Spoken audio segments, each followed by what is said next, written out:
So yun, first thing first. Alright, so from our previous episode, syempre we're sharing tips para sa ating car care tips, small tips, big difference for your cars. Alright, so ayan na nga, mainit yung panahon, summer is extended, so sobrang init ng araw, wala akong parking. Anong gagawin ko, papapat?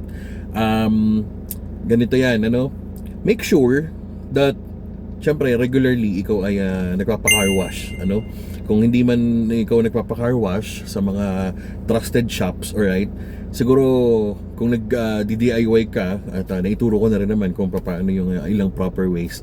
So make sure, every siguro once a week, di ba, once a week pwede yan, para at least syempre nalilinis mo yung nililinis yung sasakyan mo, yung auto mo, so yan, una pa sa first, make sure that yan, lagi kang nagpapa-car wash, once a week. Yan, once a week lagi ka nagpapa-car wash, para syempre yung mga dumi-dumi ng sasakyan mo is natatanggal, alright? So una pa sa first, regular car wash. Alright, kasi with this, lalo na kapag kayong tag dito, yung magala ka, you're going to one place to another, it's part of your work, minsan you are parking under the shade of a tree, magkakaroon yan ng mga tree sap,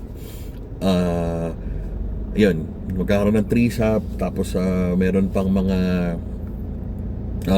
tag dito, yung ipot ng ipot ng ibon. Alright, so tapos meron pang minsan may matsyempohan ka pa out of nowhere, like sa Manila, pag nandiyan ka, bigla na lang may lalapit sa yung wiper boy, tapos pipisitan yung windshield mo.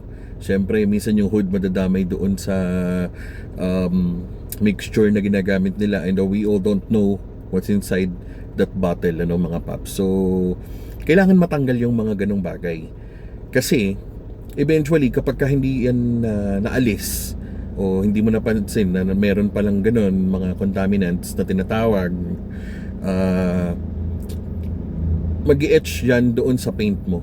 Alright, so we have a client once sa shop na pinabayaan niya yung tree sap doon sa kanyang hood.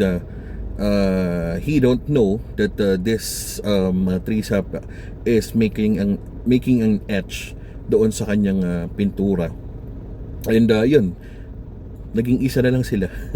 Para kinain na ng tree sap yung top coat nung kanyang hood nung kanyang kotse. So paano ba yan may iwasan? Syempre yun nga, yung sa paglilinis, kasi apektado yan ng init kapag napabayaan mo siya na nandoon sa any part of the panel of your car that has a tree sap or other contaminants, ay talagang mag-i-etch yan doon sa paint. Ayan na, magkasama na sila, mahirap na siyang tanggalin actually, and worst come to worst, you need to repaint your panel. Ayaw natin nun. Kasi nga kapag lumala dahil sa init, yan, sabi ko nga, para natin mapoproteksyonan yun. So yun, mainit ang panahon, napabayaan mo yung contaminant doon sa iyong sasakyan, eventually it will be a combination of your top coat and the contaminants, and mahirap na siyang tanggalin. Hindi yan natatanggal ng regular buffing lang, okay? Hindi talaga. There's some other possible way that you can use, that the tailors can use, pero syempre it will cost you money. And the tip that I was sharing today is paano nga ba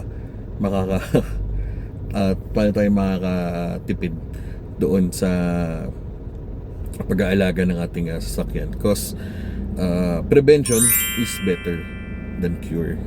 Okay.